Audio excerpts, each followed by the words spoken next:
You know, there's a lot of things I can say about PayPal, and not the least of which is you've noticed through some of the signs that are out tonight that we're shortly going to experience our 10th year anniversary. That is a major accomplishment for us. We're very, very proud of it. And later on this year, you'll see a lot of fun things from us, I hope, in the local press and wider distribution, so that more and more people get to know us. But I think if you want to consider who we are, our vision for this business is the favorite way to pay and be paid online. So it's a rather small vision. It's not very lofty. It's certainly not very bold. And we believe we've got a good start against that. And we believe we have a special value proposition that we exert for both buyers and for sellers. And it's wrapped in convenience and safety and doing all the things you'd expect a payment system to do, which is working every time to your benefit in your life as you travel. We have 60 million active users today. We operate in 190 countries around the world. We were $1.9 billion in revenue last year. The business continues to grow at a very healthy rate, and we look forward in the future to being a lot bigger business. I am a baseball fan, so the Cubs thing came out very naturally. What I tell people is that we're in the very first inning. We're actually in the top of the first inning of a 9-inning game here at PayPal. So we expect to grow this business very large and to be very global over time. So it's just the early days for us. E-commerce in the United States and particularly around the world continues to grow. I mean, all of you probably know that e-commerce rates have come down over the last few years, but it's still growing much faster than retail is, even in the United States. When you look outside, it's even more exciting. So in markets in Asia, the growth rates are well over 100%. In markets in Latin America, the growth rates are well over 100%. And the good news is e-commerce is growing. The number of people coming onto the internet is growing. And our payment system is really perfect for what we see happening in markets all around the world. So that's where the growth is going to come from, continuing to penetrate those markets for payments domestically and on cross-border. Online payments is measured in trillions of dollars today. And that's a market that's growing very, very rapidly because more and more payments around the world are moving from cash and check to online. The internet is facilitating a lot of electronic payments that the world hadn't seen previously, and we arguably will sit in the middle of a lot of those as time goes on. eBay purchased PayPal in 2002. It was a perfect marriage because the synergies were obvious and they became effective immediately when the two businesses got put together. So it's not surprising that all of the sellers on eBay have PayPal accounts and all the buyers have PayPal accounts. So that's how we got to nearly 150 million accounts, 60 million of those active. So that's our biggest business. That's about what percentage of revenue? That's about 55% of total revenues. Our second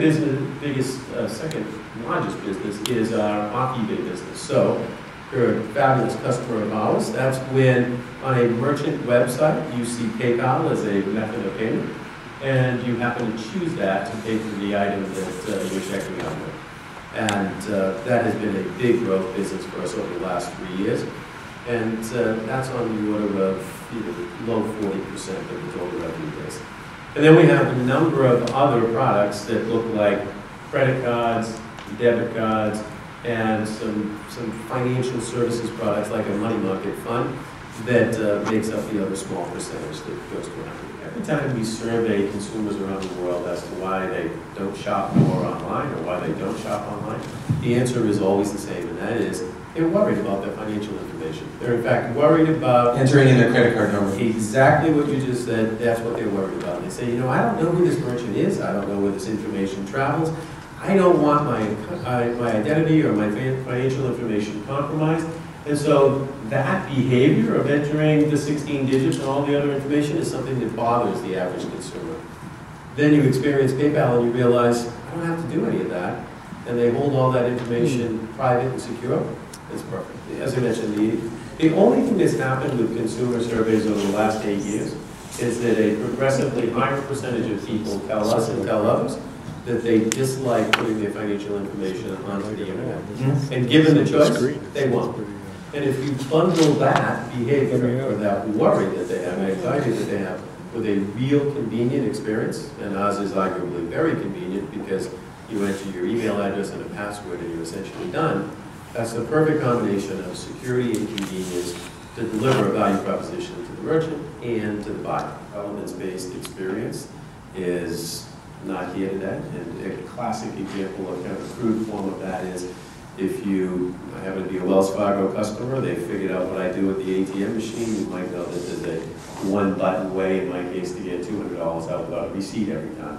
That's relevance-based experience, and there just isn't very much of that on the internet today. And where it does exist, it's actually quite poor, I would say. A relevance-based search doesn't exist at all. And the easiest way to figure out whether that's a true statement or not is go to any of the search engines, put in any product description that you might be interested in and see what comes up.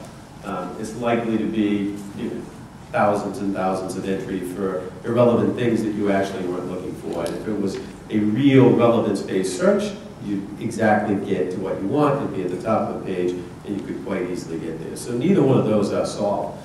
I would say one thing though, Adam, to your point earlier, and that is, who's paying for all the fraud and losses that's happening? All of you are in the room, and everybody else who's your neighbor and every other consumer in this country and everything else. Because in your business, the cost of fraud goes into the cost of products, and it's delivered to you through the price of the shoes. That's exactly what's happening in every retail category, and every retail merchant in this country and around the world.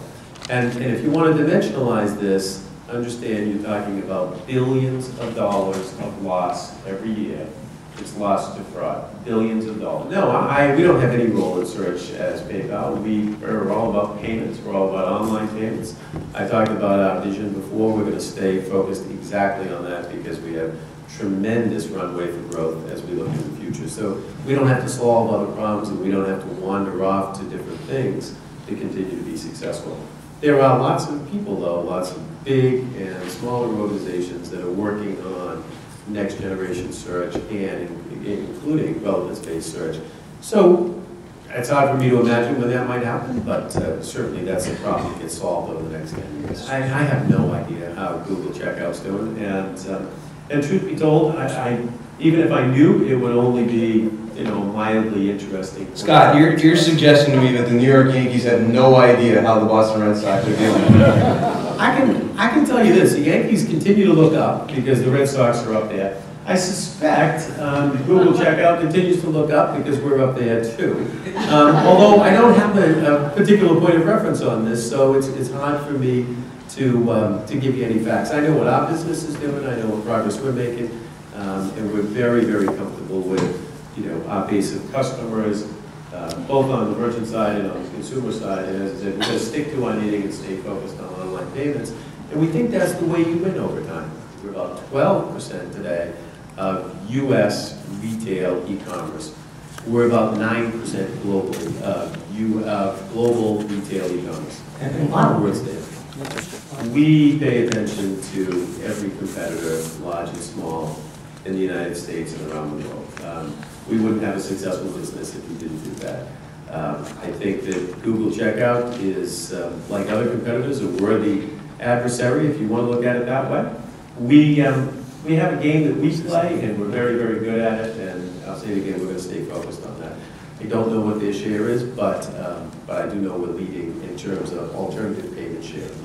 There's a phenomenon that's playing out with the down economy in the U.S., and that is as the dollar sinks lower, the U.S. is actually on sale in a lot of countries outside of our domestic market.